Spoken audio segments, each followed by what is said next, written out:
Every aspect of science is like this. Nothing is ever closed.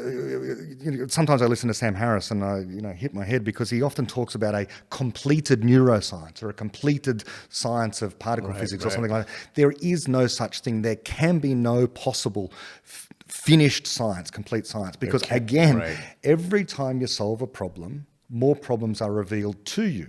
Every time you discover a new galaxy in astrophysics, it reveals to you all of these new stars, which might have planets, which have different chemistry, and you wonder about how that galaxy evolved, and so on it goes. And so what is this thing that Dawkins is talking about that we don't understand? Now, I get it. Richard thinks that he doesn't understand quantum theory, and he thinks that because there is disagreement in the community of physicists about how to interpret what's going on in quantum theory, that therefore no one understands what's going on. I don't think that's what it is. I think that should give us courage, exposure to other people's perspectives. It's moving us in a good direction. Okay, so we're going to have out another disagreement, a very substantive disagreement, and this is no small disagreement, actually. It's pretty fundamental. You did a review, I think it was a 3-hour review of my review of Richard Dawkins and Michael Shermer. And you did a review of that. And then I asked Dawkins about that when we did an event in Belgium, The Queerer Than You Can Suppose. So this is, again, no triviality. What is our dispute? So this follows a J.B.S. Haldane quote. He was a Scottish biologist, and he said that the universe is not only queerer than we suppose, it's also queerer than we can suppose. Right. And Richard Dawkins has taken this up and run with it, and he said that we have evolved a brain which is able to comprehend things in middle world. And so it's no accident there. Pause and explain middle world real quick. Middle-sized objects, things traveling at average velocities, trees, houses, other people, things that we can see with our eyes directly, and I put that in scare quotes importantly. So therefore, Dawkins says, it's no mystery as to why there is such dispute among physicists, why they don't understand quantum theory. After all, the things are too small to see. We shouldn't expect our evolved brains to have any capacity to comprehend what's going on at the subatomic level. Similarly, we shouldn't expect to understand the origins of the entire universe. It's too big for our ape-like brains to get a handle of. And so all of these things in science, it's no mystery, on Dawkins' view, why we don't understand them. Now, I immediately want to say to Richard, if I ever had the chance to talk to him, then how on earth, Richard, are you able to understand the selfish gene? Okay, before we do that, so I just want to make sure that we flesh out the disagreement.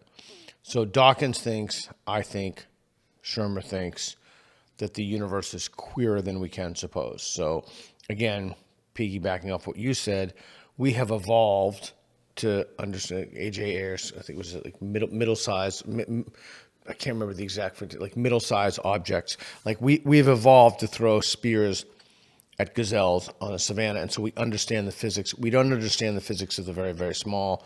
We don't understand the physics of what happens in black holes because there's no evolutionary advantage to that. In fact, it's queerer than we can suppose. It's so bizarre that our mind cannot even fathom what is there. And this is no mere epistemological difference. Like, this is a fundamental difference about how one views reality. So you, and I don't want to put words in your mouth, so you believe that it is not the case that the universe is queerer than we can suppose. We can, map it, understand it, how? We already do understand all of these things that you've just listed. We do understand quite a lot about things like black holes. There are mysteries, but there are always mysteries, as I said in our earlier conversation, that once you solve a problem, then you are left with a solution upon which you stand to view other problems, new, more interesting problems. So for a long time, we've had a theory, general relativity, that has told us about the possible existence of black holes. We've then begun to observe structures in the universe that seem to be black holes. And so our observation comes out of our theory, can be used to test our theory. And so we know these things exist.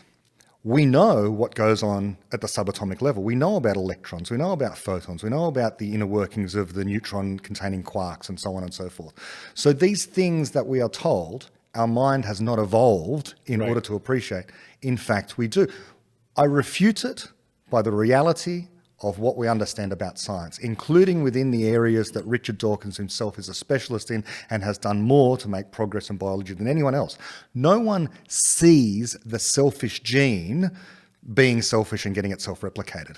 It's not a matter of observation, but we understand it. It's not queerer than we can suppose. In fact, it's well within any biologist or geneticist's capacity to explain it to us. Okay, so I hope that this doesn't disappoint you. But maybe, or correct me if I'm wrong, is our dispute semantics? Is it just semantic? Like, are you using suppose, know, and understand?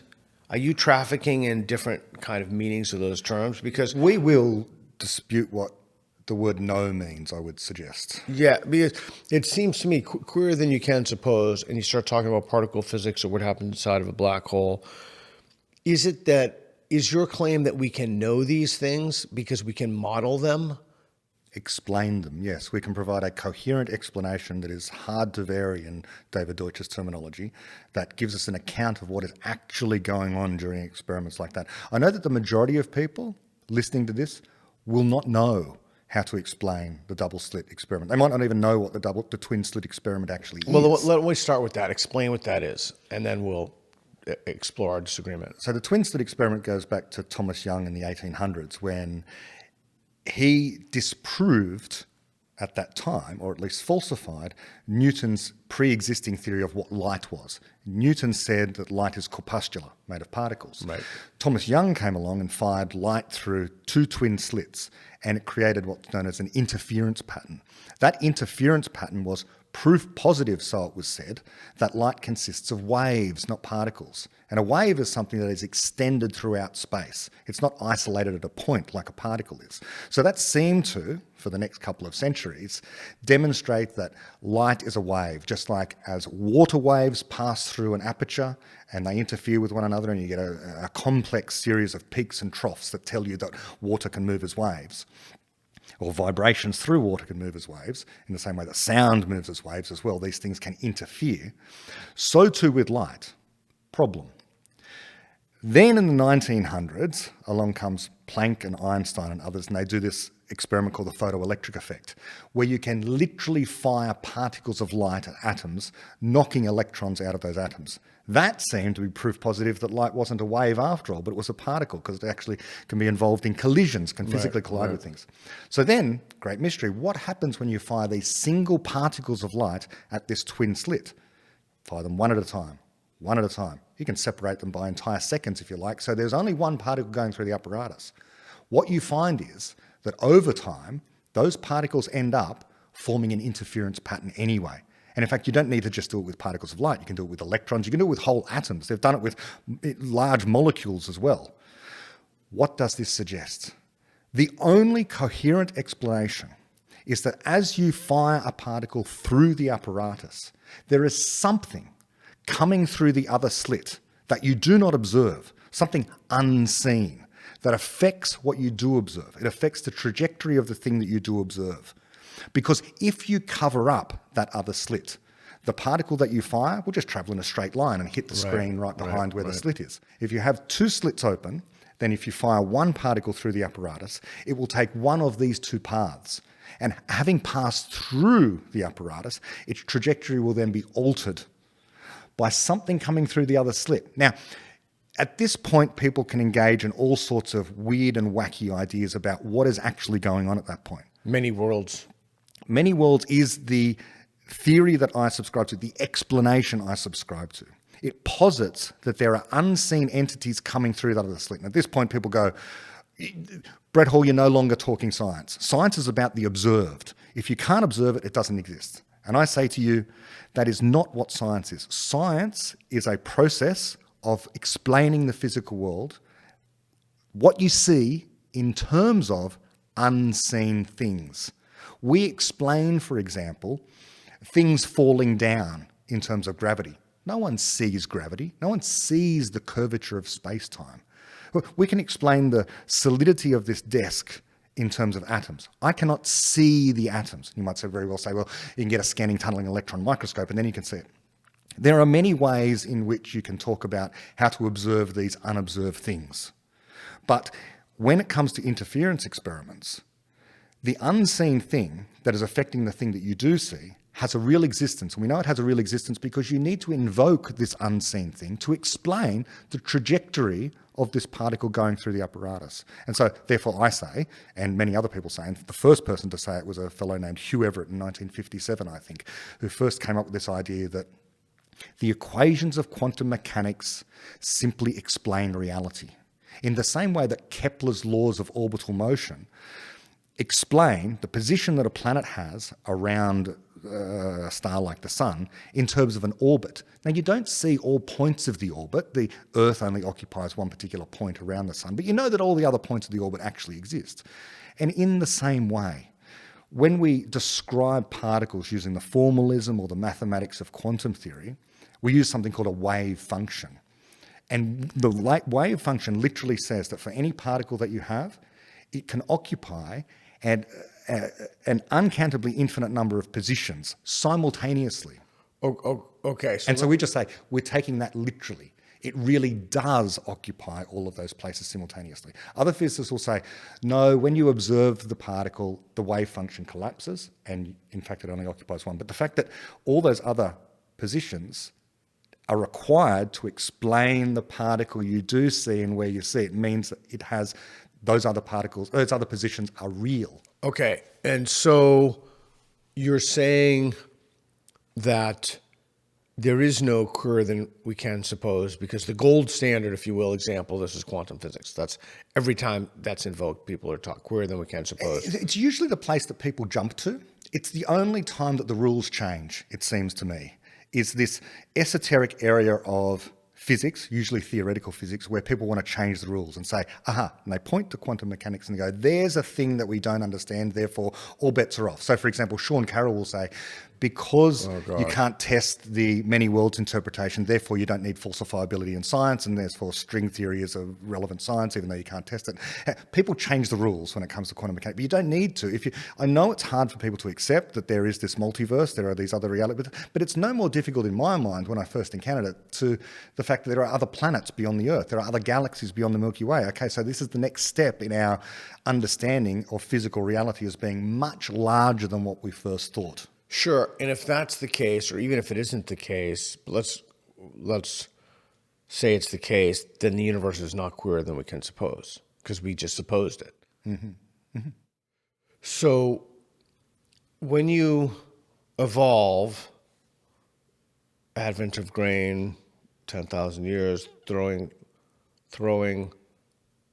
spears at gazelles across the savannah, you honed an evolutionary disposition, although that's not the exact way to say it, but you evolved to do these things because then you could then procreate, and you became better at recognizing threats and survival instincts. Dawkins' idea, and I'm pretty sure this is right, I could certainly ask him, but Dawkins' idea is that because it conferred no survival advantage to understand quantum physics. So if you could kind of raise children in an environment from the very, very, very young age, when it's, I don't know how you do this, maybe computer simulation or what have you, whereas that would be normative. If you could raise children like that, then it's an open question, would they understand it? Because I would argue that modeling is knowing but not understanding. We can get into that. Yeah. I want to pick up where you said we evolved the capacity, for example, to throw spears. Now, I would push back against that. Okay. I don't think we did. I think that human beings stand apart. They are qualitatively different from every other living organism on the face of the planet. Precisely because our memes, our ideas allow us to fly free of our genes. We have something unique, a mind that is universal in its capacity to explain stuff. No one evolved learning how to throw a spear. I can't throw a spear. I don't know if you can throw a spear, how good your spear throwing is. Our ancient ancestors who were living in the African savannah and throwing spears had to learn that. They had to teach their children that. They had to develop a culture of that. They had to develop even implicit explanations about what to do, how to create the spear, how to throw the spear, everything we know. That's all bundled in evolution, right? Because at any point, if that wasn't learned, that branch would have died out. Yeah, it depends. We've evolved a brain that just so happens, and we don't know how this happened. We've got no clue. If we had a clue, then we could develop AGI. But the brain is an evolved structure. But what is running on that brain is software, which is a mind, a creative mind. The brain is the hardware and the mind is the software. There's nothing magical or supernatural or soul-like about this capacity we have to be. I would include consciousness in this, our capacity to have free will, our capacity to create explanations. The explanations which we create cannot be predicted ahead of time. All of this is a mystery to us, but there's nothing that you need to take on faith or thinking that it's supernatural or spiritual, anything like that. It's just something we don't yet know how it works, but we know we have it. Okay, so let's say you could, I'm just thinking what Ramanujan came up with math, and evidently, again, this is way outside my area, but it could be used to understand the physics inside black holes. Mm-hmm. So let's say that we somehow, I don't know how this would be, but just accept for the purpose of the conversation, we were able to model what happened inside of a black hole to an astonishing degree of precision. Mm-hmm. Would you argue that we then understood that? It depends upon the person. I think that the people that are doing that modelling, if they can present you with an explanation, we might differ on model. Explanation. So there are purely mathematical models of things where people just provide some formula which describes why a graph looks the way it does, why a particular trend line looks a particular way, and you say that's the model that produces that particular graph. Like we were talking about population before. You can be given the exponential function y equals e to the power of whatever it happens to be with some power, and this is how the population of the Earth grows. Now, you might say that's a model for that particular population growth, but you might not be able to explain why. Okay, so let me ask you this then. So, and again, maybe this is the difference, our disagreement. If, again, I don't know how you would do this, but if some just incredibly ornate is usually the word that's not given to mathematics, some incredibly ornate yet robust, but it perfectly maps on to what happens inside a black hole. Mm-hmm. We would know that, but we couldn't explain why. And are you saying to explain why if you can explain why this happens in a black hole, the physics, even though we have a perfect map of it, if you cannot explain why, you cannot be said to understand it. You can only know it. I don't know. This is not mere pedantics. I don't know of any situations in reality like that where a physicist comes up with, for example, a mathematical model without first having some kind of natural language explanation of what's going on. Well, that's why I'm thinking the Ramanujan thing. Like, he invents this, evidently this, I don't know if it's a new type of math. Again, I'm outside my area, but he invents something, or I don't know, you could say discover, whatever word you want to use. That's an entirely different conversation. It's perfectly applicable to this situation, but yet we can't, we can't explain things in the quantum world. Like, we can know their features, but we can't understand them because it didn't, if I'm thinking about this wrong, please tell me, because it did not confer a survival advantage upon us to understand those things.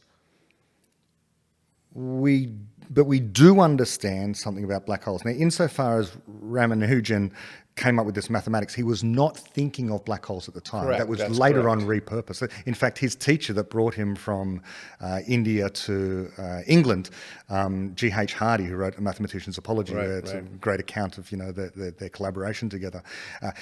Hardy, who called himself the third best mathematician after Ramanujan was the first, I don't know who the second was, but he said of his own work in pure mathematics, I do this like an artist does it. I have no illusions that any of this is practical. In fact, I'm proud of the fact that my mathematics is not practical in any sense.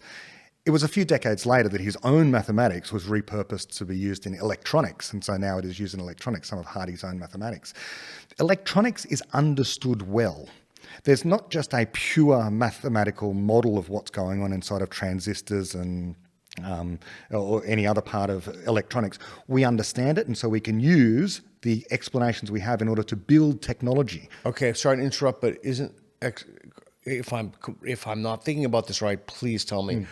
Electronics are still Middle Kingdom, no? Well, not necessarily. I mean, transistors these days are so microscopic that you certainly can't see them with the human eye. You need quite a powerful microscope in order to see what's going on. So if that's the case, you'd be right then, because okay, but keep going. But the things that are outside middle world, again, I will insist, we do understand. We never have a complete understanding. All theories contain error, which is a good thing because it means you correct the error, Right. you make progress, and you can come to a better understanding, a deeper understanding. Right. Every aspect of science is like this. Nothing is ever closed. Sometimes I listen to Sam Harris and I hit my head because he often talks about a completed neuroscience or a completed science of particle physics or something like that. There is no such thing. There can be no possible finished science, complete science, because again, every time you solve a problem, more problems are revealed to you. Every time you discover a new galaxy in astrophysics, it reveals to you all of these new stars, which might have planets, which have different chemistry, and you wonder about how that galaxy evolved, and so on it goes. And so what is this thing that Dawkins is talking about that we don't understand? Now, I get it. Richard thinks that he doesn't understand quantum theory, and he thinks that because there is disagreement in the community of physicists about how to interpret what's going on in quantum theory, that therefore no one understands what's going on. I don't think that's what it is. I think it's that, and again, sorry to beat a horse, but I think that this is the crux of the issue, is that we have an intuitive understanding of gravity. We have an intuitive understanding of when something runs, we need to, we have an intuitive understanding of Middle Kingdom phenomenon, but we do not have an intuitive understanding. It's queerer than we can suppose. He gives the example of the water strider, or he gives the example of the dog. So dogs evidently can differentiate between smells that differ only in literal molecules. Again, I'm outside my area, but that's queerer than we can't suppose what it's like to be a dog with that sense of smell.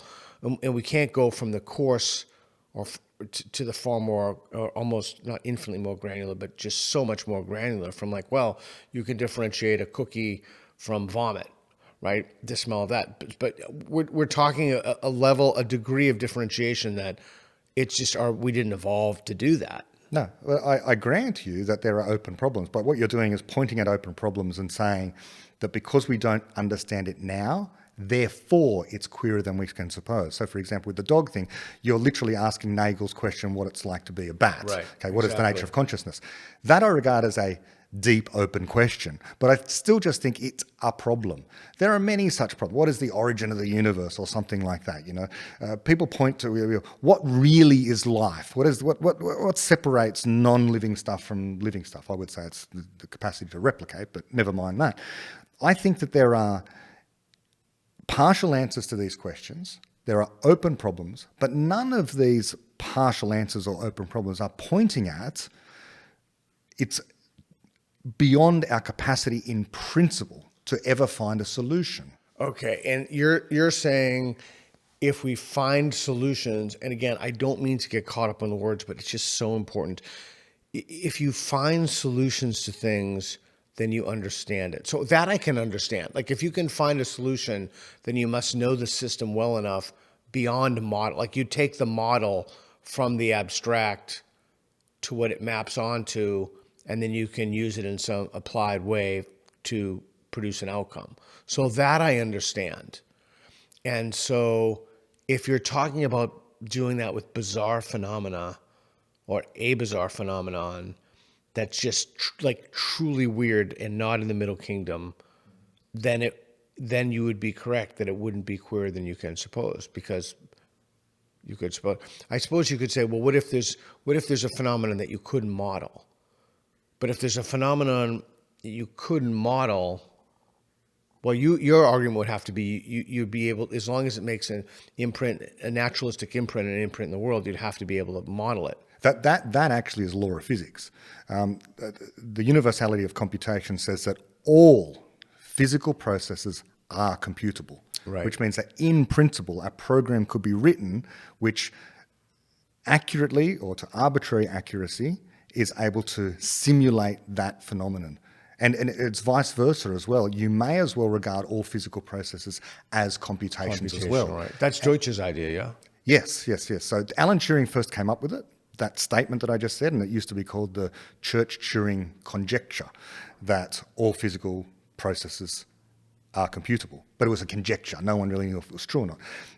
David Deutsch's great contribution was to take that seriously and to go, well, if it's a conjecture, can we take the laws of physics as we understand them, the quantum laws of physics, and prove that conjecture from the laws of physics? And he did so. And, just as a side issue, sort of invented the entire field of quantum computation, as you do when you're bored on a Saturday afternoon.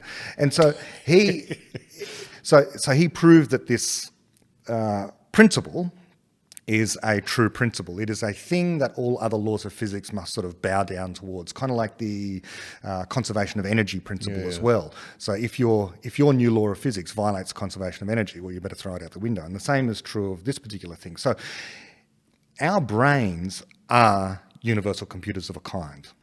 But that's not really what gives it the power. I mean, universal computers are a dime a dozen. The washing machine in this house will have a universal computer in it, but it's not explaining anything. The special thing about our brain is not the fact that it's a universal computer, but the software that it runs, which is a level above that kind of universality, a new kind of universality, which is the universal capacity to explain things, not merely compute, not merely predict what's going to happen in the future, but explain. And by explain or understand, I never mean finally. I never mean you've got even the truth in some sense. You can have an explanation that can be quite off base. After all, Isaac Newton's understanding of gravity, and he had an understanding of gravity, F equals g m1 m2 over r squared, the universal law of gravitation, which works well if you're Elon Musk and you just want to fire a rocket up into the sky or even get to Mars. That will work well. But it was roundly refuted in 1919 by Arthur Eddington, who did an experiment comparing it to Einstein's general relativity. And during a solar eclipse, the light was bent by an amount which accorded with general relativity, refuting Newton's universal law of gravitation. So Newton's understanding of gravity, technically, was false. He had a misunderstanding of gravity, and now we have a deeper understanding of gravity. But we should expect that even our new understanding is still a misunderstanding. It's just a better misunderstanding. And that's true of all scientific theories.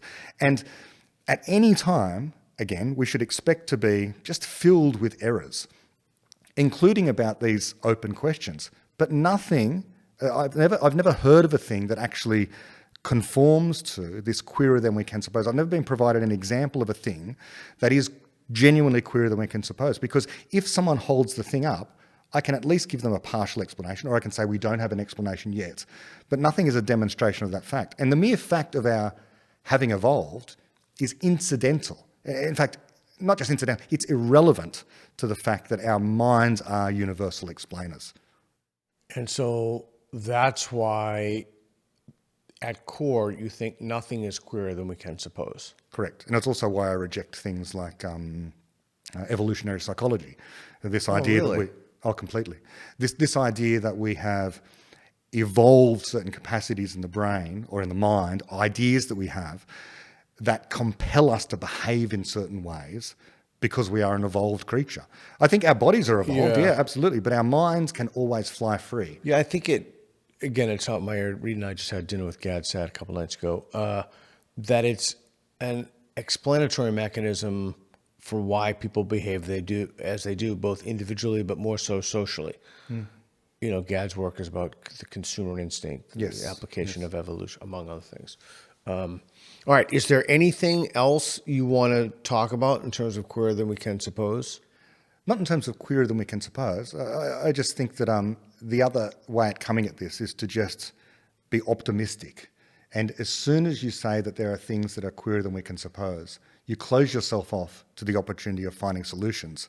And so therefore you're, again, going down a dark road of pessimism, saying, well, that thing is inherently impossible to solve because our brains haven't evolved the capacity to understand it.